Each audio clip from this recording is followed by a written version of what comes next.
Saya hormati rekan-rekan mahasiswa, kembali kita bertemu di dalam mata kuliah Hukum Konstitusi, di mana pada kesempatan ini saya akan membahas tentang penafsiran konstitusi sebagai kelanjutan dari sesi sebelumnya yang membahas tentang perubahan konstitusi.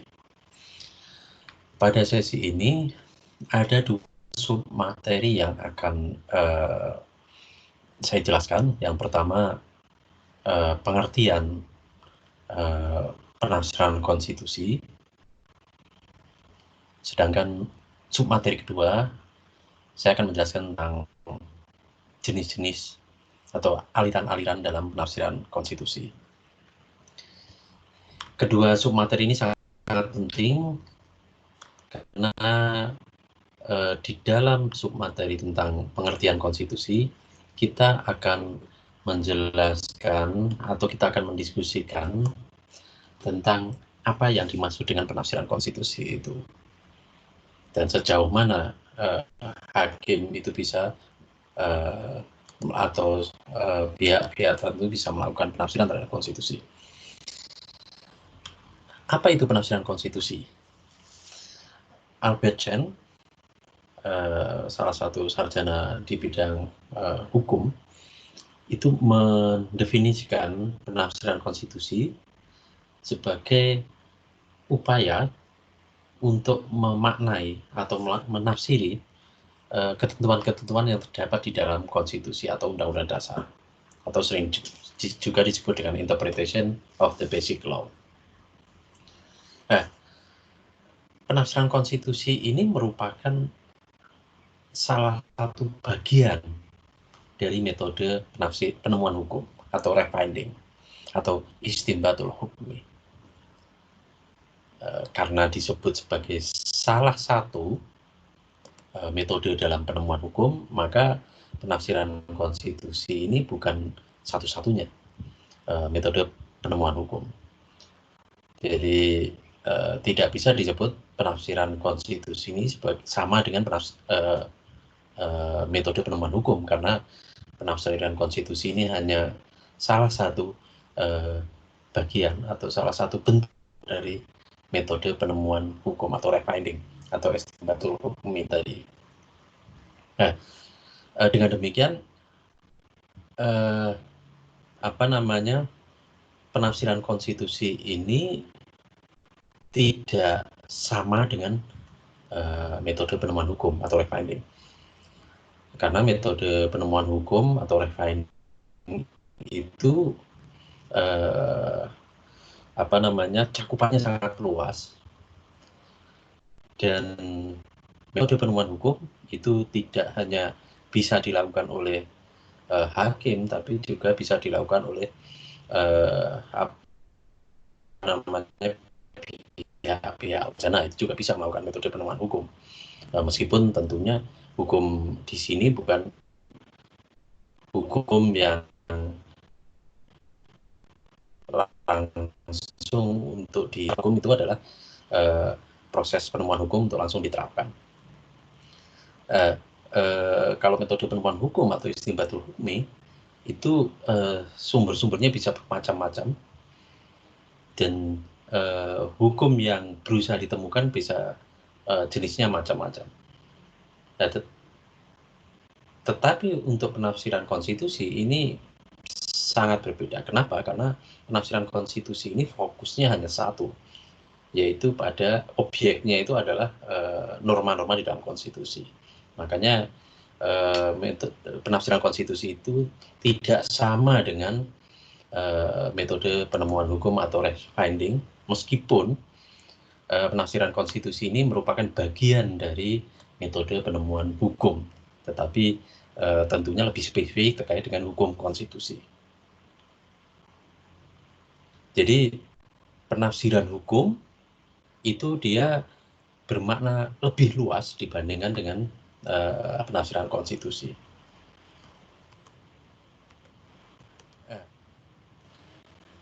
Prof. Jimli As-Siddiqi ini memberikan sebuah penekanan yang sangat penting terkait dengan proses penafsiran konstitusi, yakni diperlukannya metode dan teknik tertentu yang dapat dipertanggungjawabkan secara rasional dan ilmiah.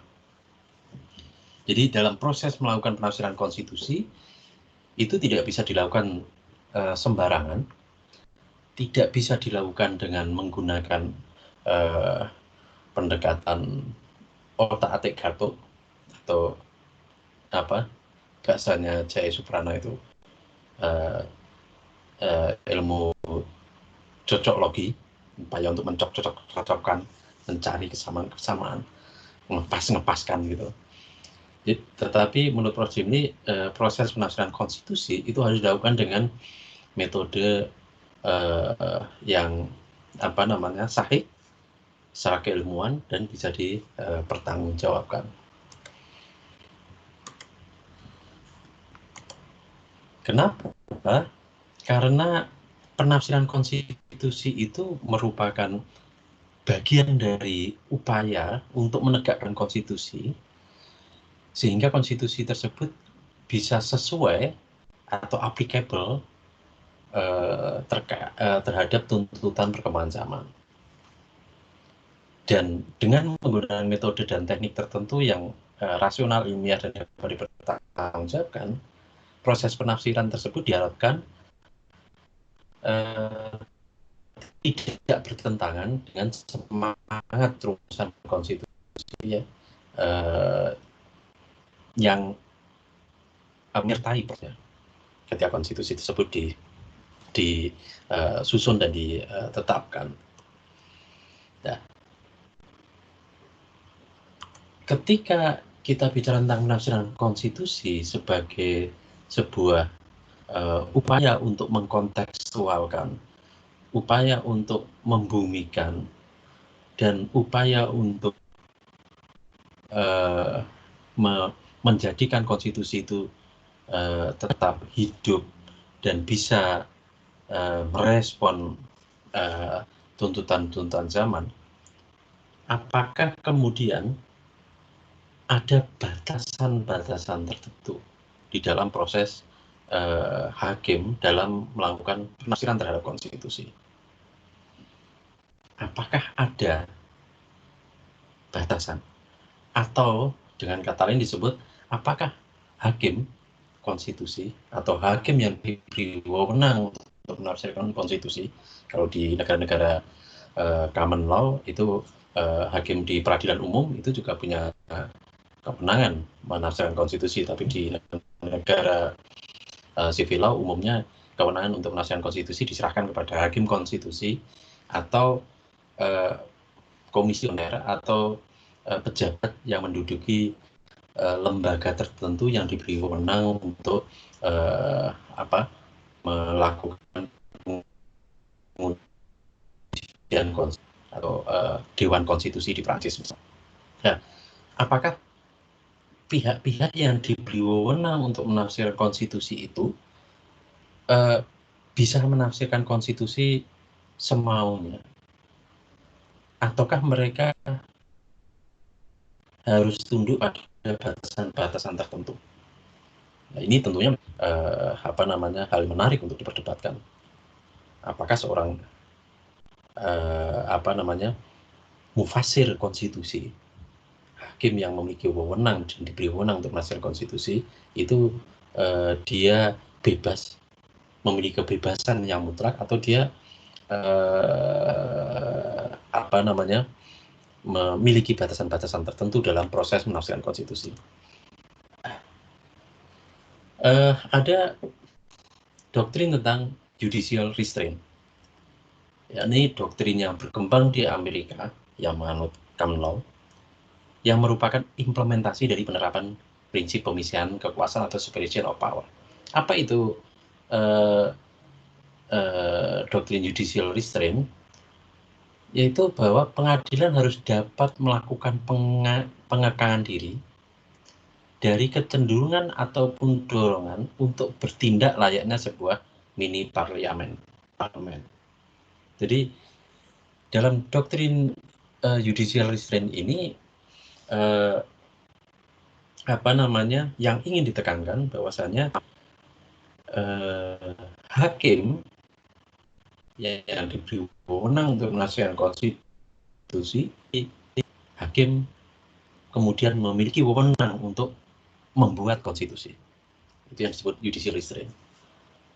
Jadi doktrin ini ingin membatasi agar hakim tidak bertindak seperti anggota parlemen. Ini menarik ya. Jadi kenapa? Karena di dalam proses menafsirkan konstitusi itu sangat rawan terjadi proses merumuskan norma baru yang bisa jadi sebenarnya berbeda dengan maksud awal dari norma yang dirumuskan di dalam konstitusi. Atau di dalam menafsirkan konstitusi itu rawan juga menghasilkan rumusan norma tambahan yang mungkin motif dari hakim yang menafsirkan konstitusi adalah untuk memperjelas. Nah, ini yang menjadi penekanan dari judicial restraint tadi. Jadi dengan doktrin ini hakim dilarang melakukan penafsiran konstitusi dengan bertindak seolah-olah dia memiliki wewenang untuk membuat norma konstitusi. Pengakangan ini dasarnya pada kesadaran bahwa pengadilan bukan merupakan lembaga utama dalam sistem politik di sebuah negara demokrasi. Di pengadilan itu salah satu dari lembaga utama di dalam sistem demokrasi, tetapi kewenangannya adalah untuk menegakkan hukum, bukan untuk membuat hukum. Untuk membuat hukum kewenangannya ada di lembaga legislatif.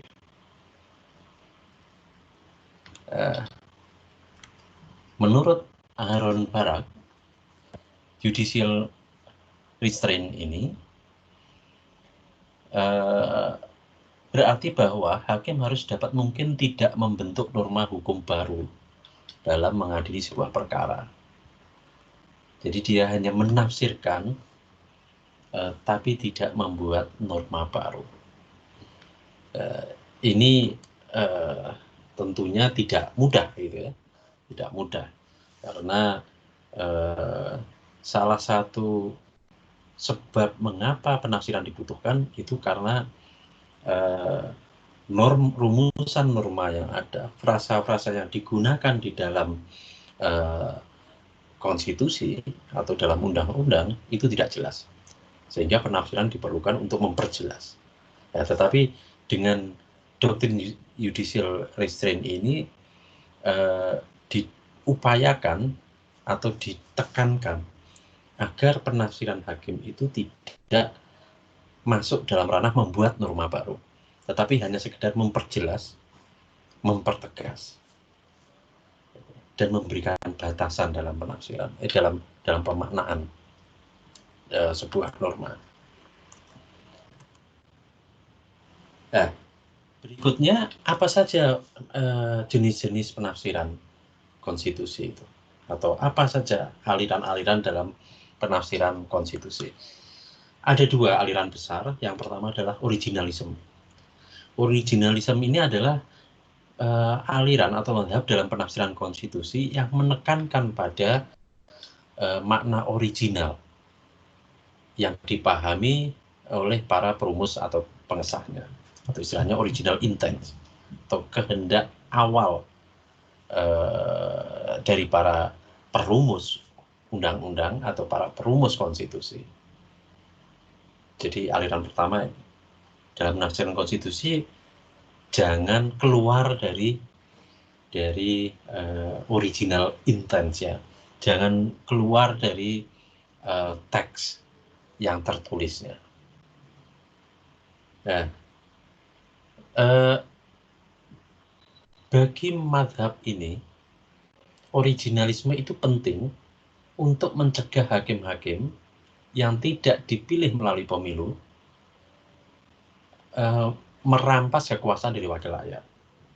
Jadi ini salah satu alasan mendasar dari aliran originalism.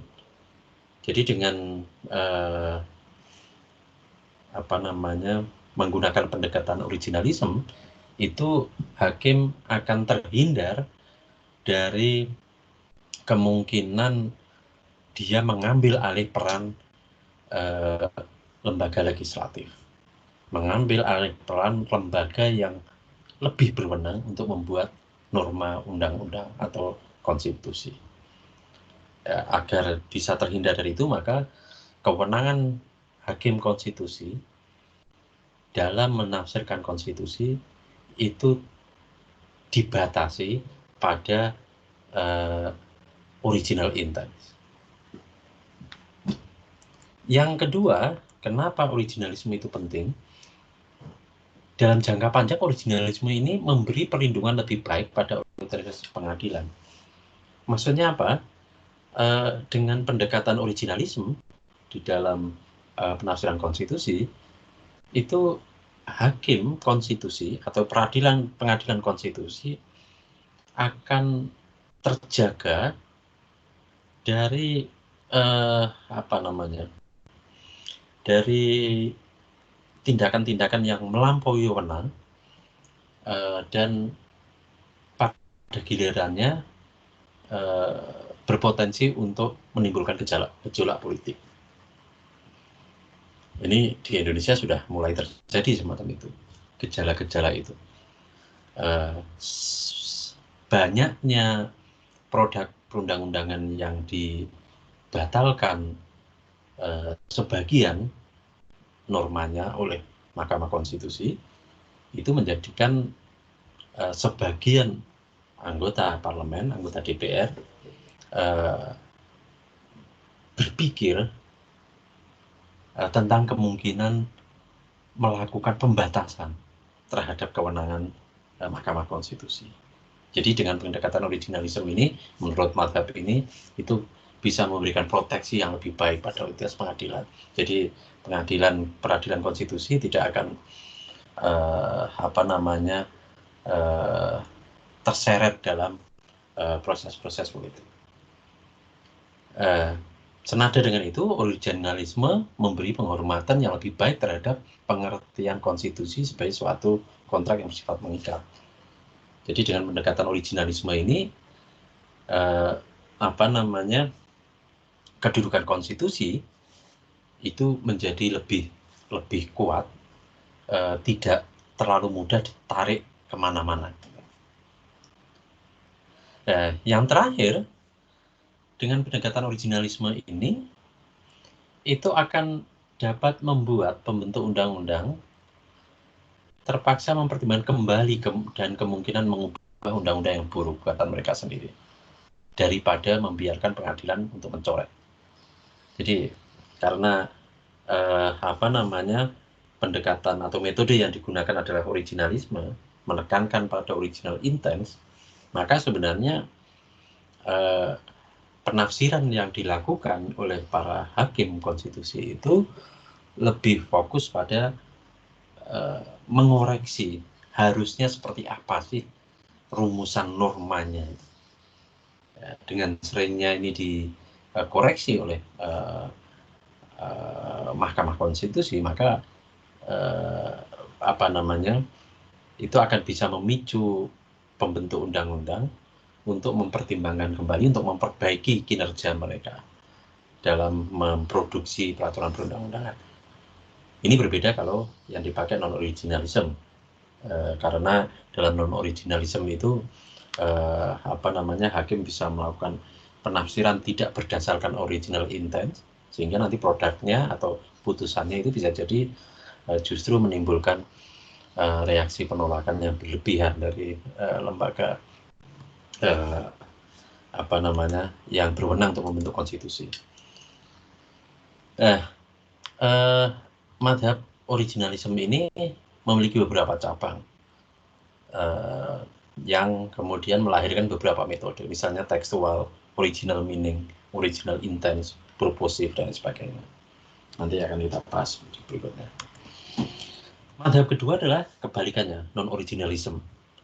Jadi non-originalism ini sebagai kebalikan dari madhab originalism, dalam melakukan penafsiran konstitusi, itu aliran ini memberikan jawaban arti teks dari waktu ke waktu berdasarkan perspektif dan kepentingan saat itu, kepentingan kekinian, kepentingan yang aktual dan faktual. Jadi penafsiran dilakukan berdasarkan tujuan yang hendak dicapai oleh penafsir dengan melihat kondisi faktual. Jadi penafsiran non-originalism ini mengabaikan original intent, maksud dari pembentuk undang-undang, dan lebih menekankan pada tujuan yang hendak dicapai oleh penafsir itu sendiri dengan mempertimbangkan kondisi yang saat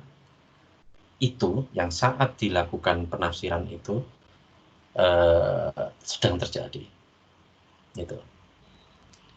Cara berpikir ini atau cara menafsirkan ini disebut sangat terbuka, bahkan cenderung liberal. Ya, aliran non-originalism ini dianut oleh banyak orang itu dengan alasan karena pertama, para perancang konstitusi kadang-kadang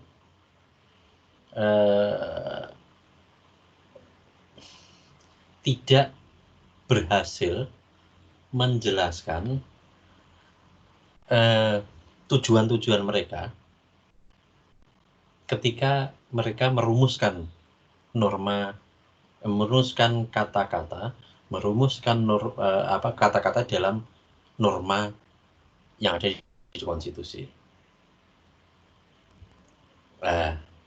Bahkan dalam hal tertentu itu para perancang konstitusi, para pembentuk konstitusi itu juga menyadari dan menyatakan bahwasanya konstitusi yang mereka buat itu bersifat sederhana, dibuat secara tergesa-gesa.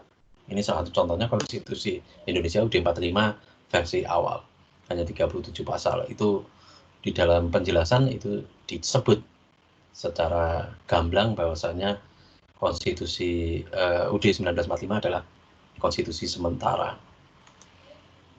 Itu yang menjadikan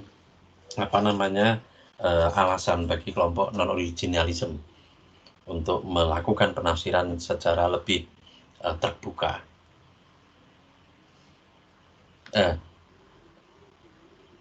Yang berikutnya, penafsiran non-originalism ini juga dianggap penting karena memungkinkan hakim untuk mencegah krisis yang dapat terjadi karena penafsiran yang tidak fleksibel.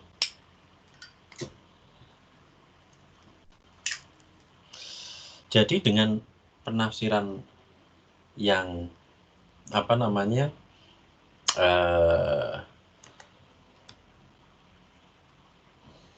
luas, dengan penafsiran yang luas terhadap norma-norma konstitusi itu akan bisa menjaga konstitusi itu agar tetap bisa responsif terhadap perkembangan, tidak jumut, tidak rigid. Gitu. Jadi dan ini berbeda kasusnya kalau yang dipergunakan adalah metode originalism.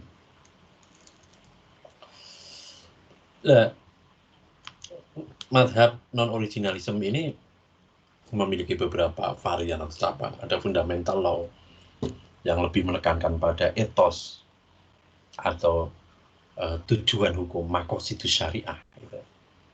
Jadi yang ditekankan itu bukan teksnya, tetapi tujuan dari pembentukan hukum itu sendiri. Ada simbolisme, ada prudensialis dan sebagainya. Nanti akan kita bahas. Ya, setelah kita tahu dua madhab tadi, kedua madhab itu kemudian dipecah atau memiliki beberapa jenis metode praktisnya dalam melakukan penafsiran konstitusi atau penafsiran hukum. Yang pertama gramatikal, kemudian teleologis atau sosiologis, kemudian metode sistematis logis, metode historis, metode komparatif, metode futuris, metode doktrinal, metode prudensial, metode struktural, dan metode etikal. Ini adalah beberapa contoh bentuk metode penafsiran di bawah dua jenis atau dua materi tadi. Apa itu metode gramatikal? Metode gramatikal adalah metode penafsiran yang paling sederhana karena difokuskan untuk mengetahui makna norma undang-undang dengan menguraikannya menurut bahasa, susunan kata, atau bunyinya. Jadi metode gramatikal ini sebenarnya ya hampir sama dengan baca undang-undang, tapi dia sedikit lebih lebih maju sedikit. Jadi kalau kita misalnya kalau teman-teman yang dari pondok pesantren atau dari IAIN gitu ya, itu mungkin pernah membaca tafsir Jalalain misalnya. Itu salah satu bentuk tafsir gramatikal karena penafsirannya dilakukan lebih menekankan pada makna dari kata-kata. Jadi tidak melakukan penafsiran yang terlalu jauh. Nah, di dalam melakukan penafsiran gramatikal ini terdapat 3 pendekatan, yakni pertama noscitur associs, yaitu arti suatu perkataan harus dinilai dari ikatannya dalam kumpulan-kumpulannya. Jadi untuk menafsirkan makna dari satu kata, dia harus dilihat dalam satu konteks kalimat. Kemudian pendekatan kedua adalah ejusdem generis. Asas ini mengandung makna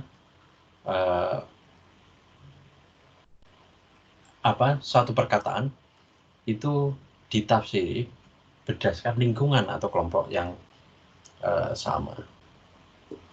Terus yang ketiga adalah expressum facit cesare tacitum, yaitu bahwa kata-katanya dicantumkan secara tegas mengakhiri pencarian mengenai maksud dari suatu perundang-undangan. Misalnya apabila di muka peraturan telah merinci tentang pedagang, tenaga terampil, pekerja, atau orang lain apapun, maka orang lain apapun harus masuk dalam kategori pekerja ini. Kategori orang-orang yang bekerja sesuai dengan kategori ini. Jadi pedagang, tenaga terampil, pekerja. Ini berarti kan sebenarnya merujuk pada makna orang-orang yang bekerja. Jadi kalau di sini orang lain apapun, itu berarti harus merujuk pada orang-orang yang bekerja meskipun bukan berdagang, meskipun bukan tenaga terampil. Jadi tidak bisa di sini orang lain apapun itu dimaknai sebagai pengangguran. Nah itu yang dimaksud dengan expressum facit cesare tacitum. Jadi ini metode gramatikal. Jadi dalam metode gramatikal ini penekanannya adalah mencoba menafsirkan frasa-frasa di dalam norma konstitusi atau norma hukum, tetapi dengan menekankan pada pendekatan makna dari setiap kata. Berikutnya adalah metode teleologis. Metode penafsiran teleologis atau sosiologis, yakni penafsiran yang diarahkan pada tujuan kemasyarakatan. Dengan interpretasi teologis ini, undang-undang yang masih berlaku tapi sudah usang atau tidak sesuai lagi dengan konteks, itu bisa diterapkan pada peristiwa dan untuk kepentingan masa kini. Jadi metode penafsiran teleologis atau sosiologis ini sebenarnya metode penafsiran yang kontekstual, mencoba menafsirkan sebuah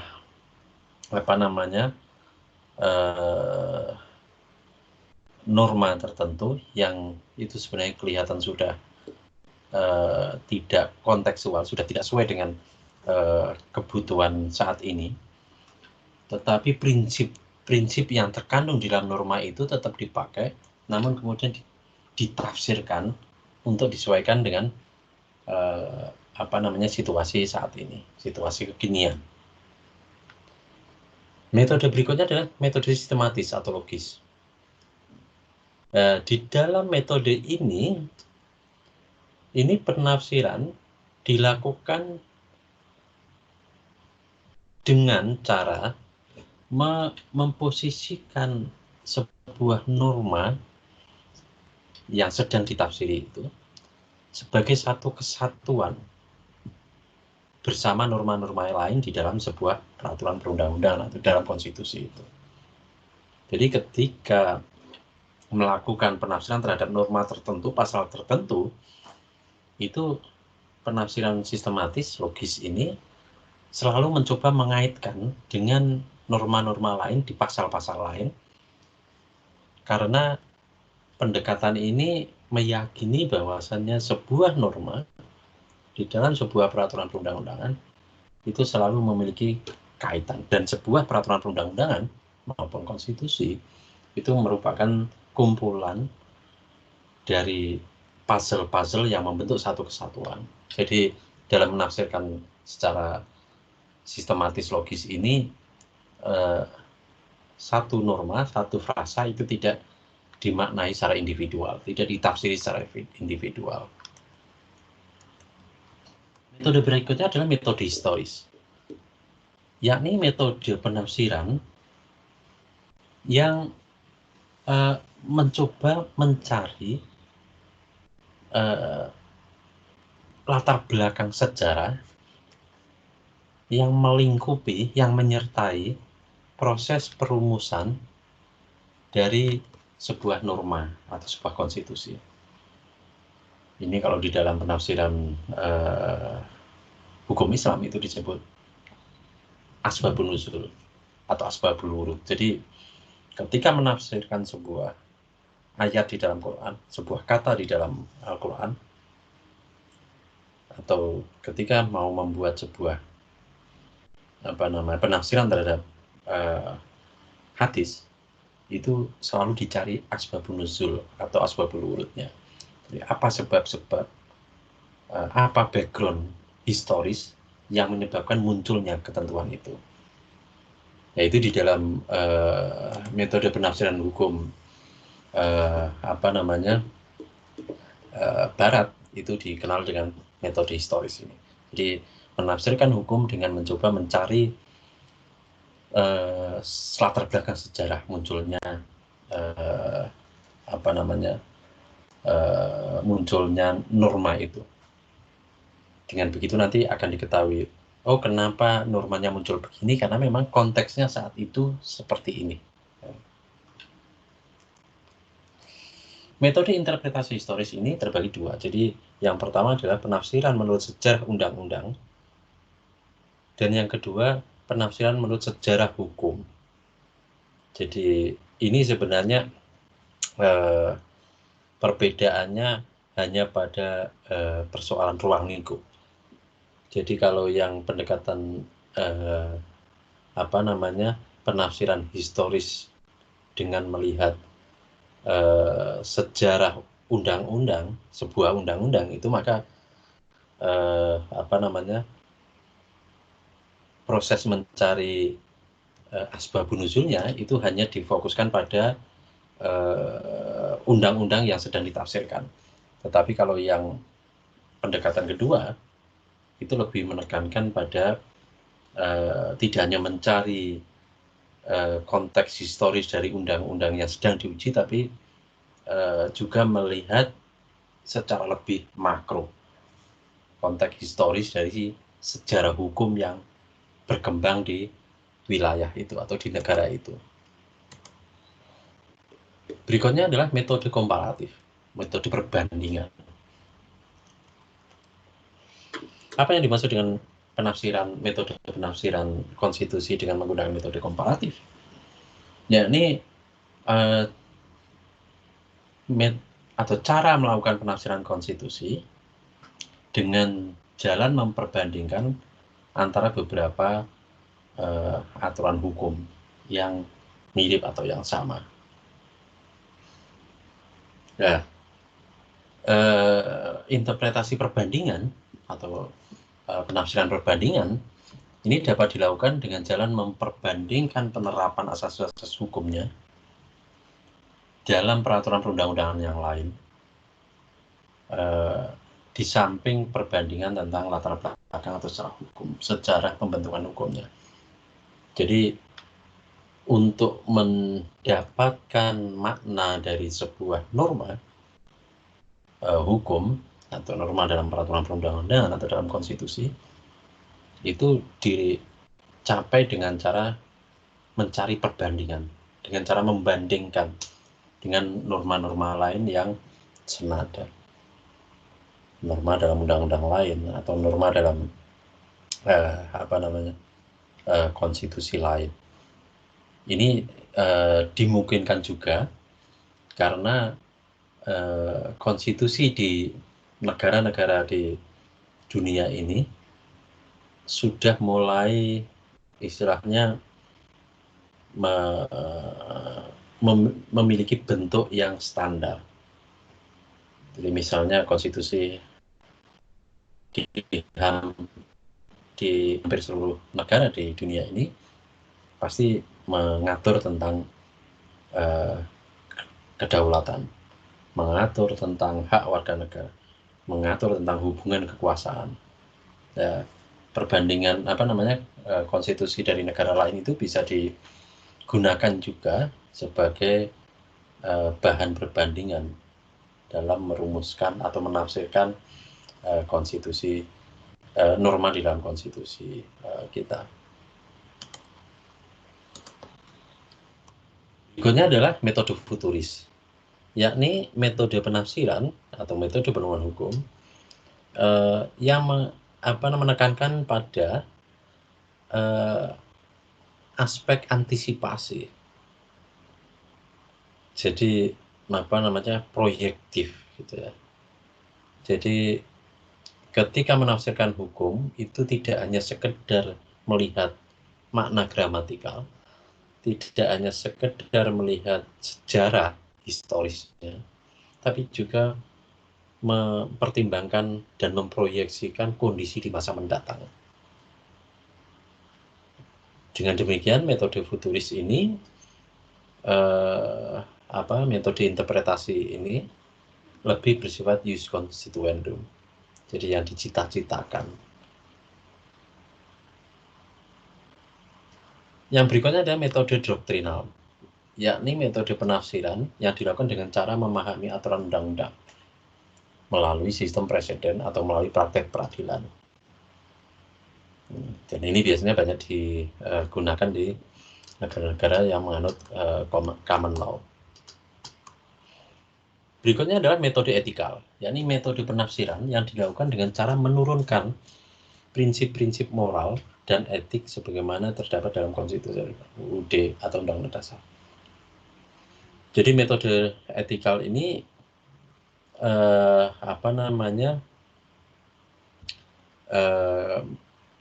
merupakan cara menafsirkan konstitusi dengan menekankan pada aspek moral, aspek filsafat dari norma-norma yang ada, yang sedang diuji itu. Jadi yang dicari tidak hanya makna gramatikal, yang dicari tidak hanya makna historis, tapi juga makna filosofis dan makna moral. Nah, ini biasanya metode ini digunakan untuk menafsirkan norma-norma atau frasa-frasa terkait dengan hak asasi manusia, terkait dengan pembatasan kekuasaan.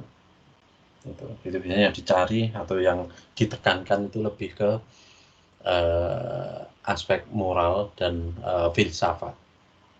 Gitu. Demikian sesi kali ini terkait dengan penafsiran konstitusi. Jadi sebenarnya kalau kita lihat dari dua mazhab tadi, originalisme dan non-originalisme, serta berbagai metode tadi, maka dalam penafsiran konstitusi itu seringkali hakim konstitusi tidak hanya berpegang atau tidak hanya menggunakan satu metode saja. Artinya metode itu bisa dilakukan lebih dari satu pada saat yang sama untuk menafsirkan satu norma atau satu frasa yang sedang diuji atau sedang ditafsirkan. Itu bisa ditafsirkan dengan menggunakan gabungan dari beberapa metode. Tetapi sebenarnya yang sangat penting untuk diingat, yang menjadi garis pemisah, garis demarkasi adalah apakah penafsiran yang dilakukan itu menggunakan atau menganut aliran originalisme, menekankan pada original intent, atau non-originalisme yang lebih menekankan pada upaya untuk mengkontekstualkan norma-norma di dalam konstitusi.